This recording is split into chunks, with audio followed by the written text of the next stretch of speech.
Hello dear students, बहुत बहुत स्वागत अपने YouTube channel commerce with Sanjeev sir में। और आज हम सीखेंगे जर्नल के उद्देश्य, यानी हम जर्नल क्यों बनाते हैं। पिछली वीडियो में हमने सीखा था कि जर्नल हम किसे कहते हैं, ओके। और इस वीडियो में हम सीखेंगे कि जर्नल को तैयार करने के पीछे हमारे मकसद कौन से हैं। ठीक, जर्नल को हम रोजनामचा भी कहते हैं और अंग्रेजी में इसको हम जर्नल कहते हैं, हिंदी में इसको हम रोजनामचा कहते हैं। तो रोजनामचा का जो अर्थ है वो पहली वीडियो में बिल्कुल क्लियर हो चुका है। रोजनामचा को अंग्रेजी में जर्नल कहते हैं और जर्नल शब्द की जो उत्पत्ति थी वो जोड़ शब्द से हुई थी, और जो जोड़ शब्द है वो फ्रेंच भाषा से लिया गया है। और फ्रेंच भाषा के जोड़ शब्द का जो मतलब था वो डे बुक या डायरी से था, यानी ऐसी डायरी या डे बुक या पुस्तक जिसमें प्रत्येक दिन जितने भी लेन देन हो रहे हैं उन लेन देनों को क्रमबद्ध रूप से जर्नल प्रविष्टियां कर करके लिखना, उसी को हम क्या कहते हैं, जर्नल करते हैं, जर्नल कहते हैं।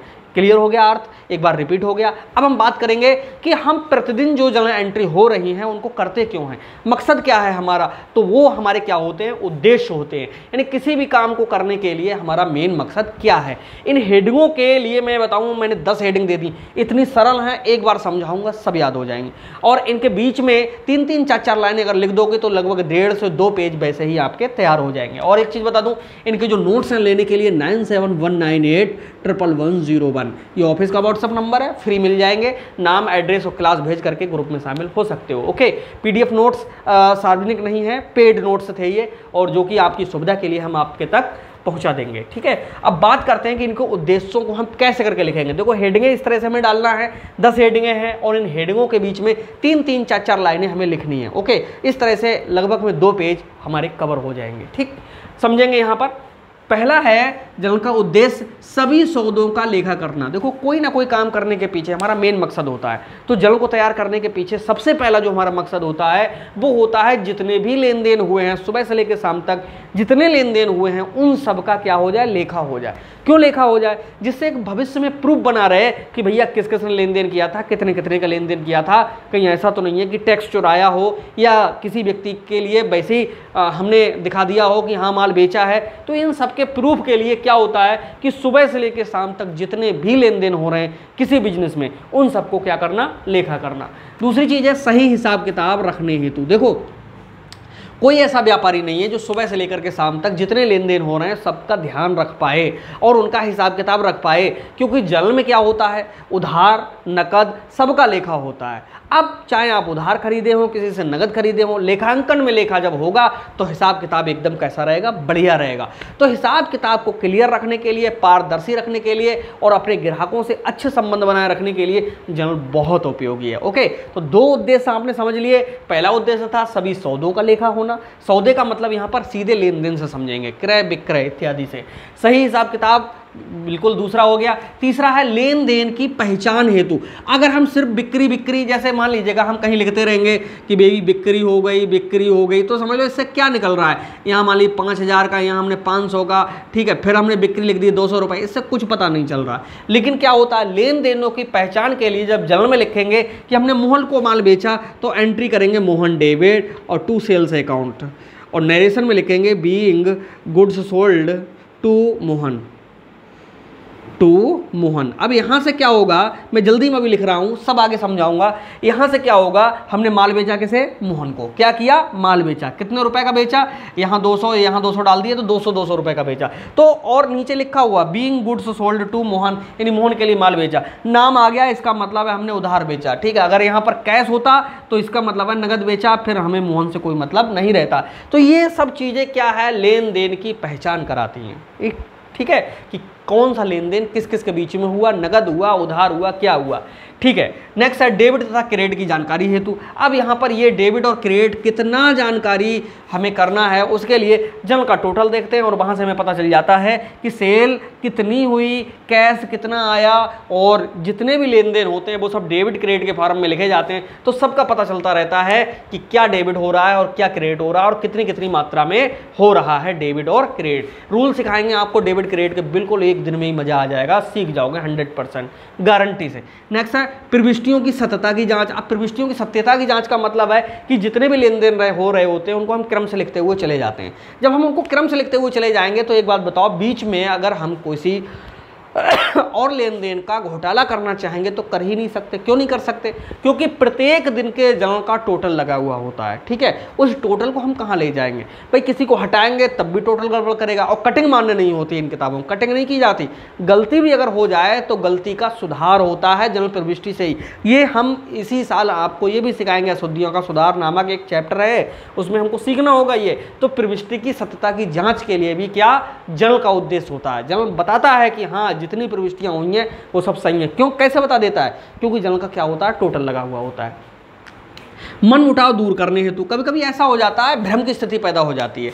हम जिन लोगों को, अगर बहुत सारे लोगों को माल बेचते हैं या बहुत से लोगों को माल खरीदते हैं, तो कभी कभी क्या होता है कि अमाउंट लोग भूल जाते हैं, और उनसे अगर पेमेंट मांगो कि भैया तुम्हारी और इतना हमारा पेमेंट है, तो कहते अरे इतना कहाँ से आ गया, हमने तो इतना कभी खरीदा ही नहीं।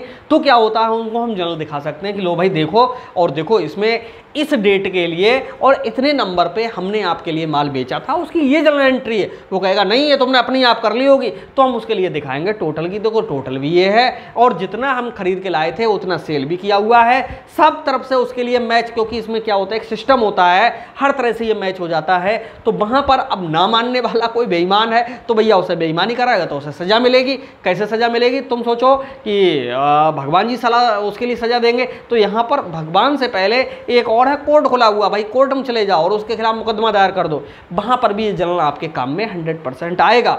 आप पहली बात तो वैसे ही मनमुटाव दूर हो जाएगा उससे, और नहीं मानता है तो मुकदमा भी उस पर दायर हो जाएगा, और ये जो आपकी लेखांकन प्रक्रिया है ये वहां पर पूरा आपका साथ देगी, क्योंकि प्रमाण रहता है इसके द्वारा है। तो यहाँ से मनमुटाव की भी दूर होने की एक संभावना बनी रहती है। अगला आ गया न्यायालय में प्रमाण हेतु। अभी हमने इसी के बारे में आपके लिए बताया कि न्यायालय में भी जो जर्नल है वो प्रमाण के रूप में काम करता है। क्यों? जर्नल पे कटिंग होती नहीं है, और जो जर्नल एंट्री होती हैं वो डे बाई डे होती हुई चलती हैं, डेट के साथ चलती हुई होती हैं, उनका शब्द एक दूसरे से क्रॉस चेकिंग करके और मैच हो जाता है, ठीक है। तो इस तरह से be further can say that it is a source for the court. ये कोर्ट के लिए भी एक प्रकार का सोर्स है, ठीक है, साधन है प्रूफ देने का। नेक्स्ट है खाता बही तैयार करनी है। तो देखो लेजर तैयार की जाती है। खाता बही किसे कहते हैं ये तो हम अगले चैप्टर में पढ़ेंगे, संक्षेप में हम यहाँ बता दें। जो खाता बही होती है उसमें जितने भी लेन देन हो रहे होते हैं सबके खाते खोल दिए जाते हैं अलग अलग, पूरा विवरण वहाँ से मिल जाता है, ठीक है। और खाता बही के बैलेंस से ही तलपट बन जाता है, तलपट से अंतिम खाते बनते हैं जहाँ से हमें लाभ हानि का पता चलता है। तो एक प्रकार की चैन हो गई है। तो ये चैन सत्यता की ही जांच कराती है, ठीक है। और यहाँ पर मैं बता दूँ खाता बही तैयार करने के लिए हमें जल की ही आवश्यकता होती है। जल में जितने लेन देन हो रहे होते हैं उन्हीं जल के लेन देनों को देख करके तब खाता बही तैयार होती है। तो खाता बही बाद में तैयार होती है, पहले क्या तैयार करना होता है, हमें जल तैयार करना होता है, ओके। तो यहाँ से खाता बही तैयार करने के लिए हमें आधार मिल जाता है, किसका? जर्नल का। तो ये भी एक बहुत बड़ा उद्देश्य है। तारीख सहित पूर्ण जानकारी। अब देखो जब जर्नल का हम प्रारूप समझाएंगे आपके लिए, या जिन लोगों ने देखा हो पहले से, तो उसमें क्या होता है, डेट, पार्टिकुलर, एलएफ, अमाउंट, ये 5 कॉलम होते हैं। 5 खानों में ये तैयार हो रहा है चैप्टर। तो भैया वहाँ से क्या होता है, तारीख सहित हमें पूरी जानकारी मिल जाती है। जैसे हमने यहाँ पर एक जर्नल एंट्री की थी कि किसको माल बेचा, कितने रुपए का बेचा, क्या नहीं बेचा, वो सारा का सारा उसमें क्या हो जाता है, लेखांकन हो जाता है। तो यहाँ पर ये भी एक बहुत काम का है कि प्रत्येक डेट के सहित में हमें पूरा डाटा, और वो भी कैसा, एक स्ट्रॉन्ग डाटा तैयार होता है। नेक्स्ट है व्यापार का सफल संचालन करने हेतु। देखो इतनी अच्छाइयाँ अभी तक हमने देखी, इन सबको अगर हम फॉलो करते हुए चलते हैं तो व्यापार का जो संचालन है वो तो सही से होगा ही। व्यापार के सफल संचालन का मतलब यहाँ पर किससे लिया गया? व्यापार के सफल संचालन का मतलब इस चीज़ से लिया गया है कि हमारे जो ग्राहक हैं वो बढ़ते रहें, यानी उनमें किसी भी प्रकार की भ्रम की स्थिति ना होने पाए, वो हमसे नाराज ना होने पाए, वो हमसे रूठने ना हो पाए, जो माल खरीद रहे हैं वो लगातार हमसे खरीदते रहें और उनकी संख्या हमारे प्रति बढ़ती रहे। बस इसी को हम कहते हैं व्यापार का सफल संचालन। सफल का मतलब हम सफल हैं, हमसे कोई नाराज नहीं है। अब आप सोचो कि एक आध नाराज ना हो, एक आध नाराज भी हो सकता है। जैसे हमारे चैनल पे डिसलाइक आते ही नहीं है, कभी भी बाई चांस किसी टीचर ने अगर डिसलाइक मार दिया तो मार दिया, वैसे स्टूडेंट कोई डिसलाइक नहीं मारता, लाइक ही लाइक हमें मिलते हैं, डिसलाइक नहीं मिलते हैं। वैसे भी नया चैनल है, ओके। तो यहाँ पर अभी बहुत सारे लोग हमसे जुड़ रहे हैं धीरे धीरे, और संख्या प्रतिदिन बढ़ती चली जा रही। अब तो बहुत लोग जितने यहाँ जुड़ रहे हैं उतने लोग क्लास भी ज्वाइन करते हुए चले जा रहे हैं। इसका मतलब है कि मुझे वो लोग पसंद कर रहे हैं, ओके। कहीं ना कहीं मैं उनके हित हित की बात कर रहा हूँ, मुझे पसंद कर रहे हैं। और यहाँ से क्या एक नंबर हम प्रोवाइड करा देते तो यहाँ से बहुत सारे लोग डायरेक्टली जुड़ते हुए चले जा रहे हैं, फिर उनको यूट्यूब पे परेशान नहीं होना हो रहा है। ठीक है, एक सिस्टम से हम उनको फिर पढ़ाई कराना शुरू कर रहे हैं। तो मिलते हैं नेक्स्ट वीडियो में। ये कैसी लगी कमेंट में ज़रूर लिखिएगा, और हम अगले जो वीडियो है बहुत जल्द लेकर के आएंगे। बहुत अच्छी होगी, बहुत नॉलेजेबल होगी, और वो होगी जनरल के लाभ, यानी कौन कौन से लाभ हैं। तो नेक्स्ट वीडियो में मिलते हैं, तब तक के लिए बाय बाय।